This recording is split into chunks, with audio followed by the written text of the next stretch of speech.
ابھی جب ری union night میں غازان سے ملی تب آخر میں رومان کی کتنے کلاس لی تھی کہ اس نے ہوا تک نہ لگنے دی؟ تو کیا وہ تب بھی ابیشا کی غازان کے لیے فیلنگز دیکھ کر کچھ نہ جان سکا تھا؟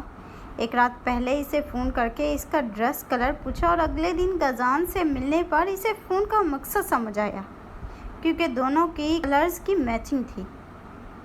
اف، یہ سب کیا تھا پھر رومان؟ وہ ہاتھوں پر سر گرائے الجھتی جا رہی تھی۔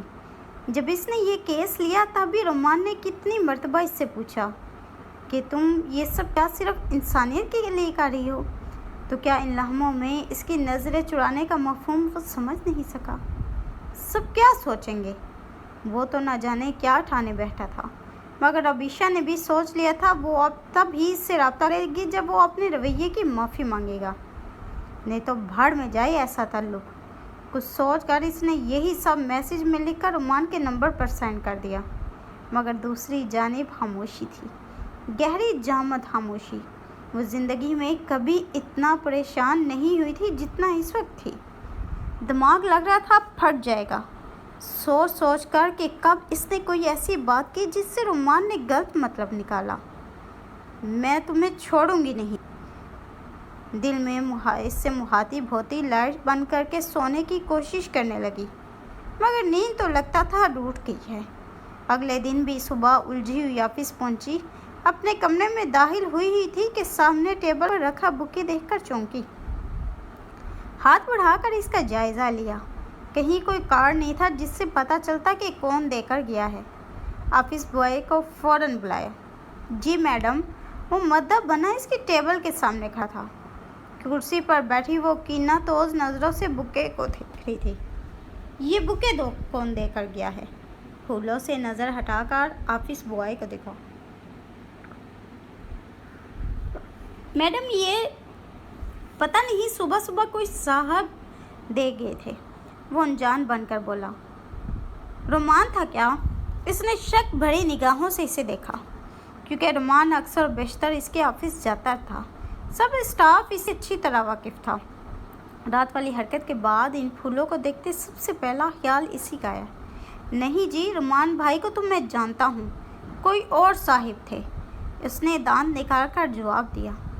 اچھا، اتنا ہنگامہ مت کرو، یہ پھول اٹھاؤ اور کہیں باہر پھینک دو۔ وہ پہلے ہی غصے میں بھری بیٹھی تھی، اس وقت یہ پھول اور بھی زہر لگ رہے تھے۔ وہ خاموشی سے بکے لیے اس کے آفس سے باہر چلا گیا، لمبا سانس کھینچ کر اپنے حواس بحال کیے، سسٹم آن کر کے ضروری میل چیک کرنے لگی کہ پہلی میل دیکھ کر حیران رہ گئے۔ 10 سال بعد اسی میل ایڈریس سے اسے سلام دعا اور best wishes for you wedding کے ڈھیروں میسیجز آئے ہوئے تھے، جو اس کی جاب کے سٹارٹ میں اس کی یونیورسٹی کے حوالے سے کیا کرتی تھی۔ ابیشا اب تک انجان تھی، اور شادی کی مبارکباد، یہ کون ہو سکتا ہے؟ وہ سوچ میں پڑ گئے۔ اب کی بار بھی شک رومان پڑ گیا، ضائع ہو جائے گا یہ بندہ میرے ہاتھوں۔ سر جھٹک کر خود کو کام میں مصروف کیا۔ دوپہر ہو چکی تھی، مگر کام میں مصروف ہو کر اسے کچھ ہوش ہی نہ رہا تھا۔ 2 بجے کے قریب ورشا کی کال آئی۔ ہاں ورشا، کیا بات ہے؟ یار کچھ گیسٹس آ رہے ہیں، تم جلدی آ سکتی ہو آج؟ ورشا کی بات پر وہ منہ کے زاویے بنانے لگی۔ یار امی کو کہو بس کر دیں، میں تنگ کر گئی ہوں، جب شادی ہونی ہوگی ہو جائے گی، گولی ماریں ان رشتہ لے کر آنے والوں کو۔ وہ بیزار لہجے میں بولی۔ یار امی کہہ رہی ہیں آخری مرتبہ ہے، پھر کوئی نہیں آئے گا۔ ورشا کے اصرار کرنے پر وہ بادل نہ ہوستا مان گئی۔ اچھا، امی کو منع کر دینا کہ رومان کو فون کر کے رشتے کے بارے میں کچھ بھی بتانے کی ضرورت نہیں ہے، ہم خود بھی لڑکے کی جانچ پڑتال کر سکتے ہیں۔ وہ اسے خبردار کرنے لگی۔ کیوں، کیا ہوا؟ ورشا نے حیرت سے سوال کیا۔ کچھ نہیں، بس جتنا کہا ہے اتنا کرو، وہ چڑ کر بولی۔ اوکے، تم گھر آ جاؤ، گھنٹے تک وہ لوگ آتے ہی ہوں گے۔ ورشا نے ایک اور اطلاع دی۔ اچھا بھائی، اس نے جان چھڑانے والے انداز میں کہا۔ فون بند کر کے باس کو کار ملائی، اپنی جلدی جانے کا بتا کر یہ بھی بتا دیا کہ آج کا کام تقریباً ختم کر چکی ہے،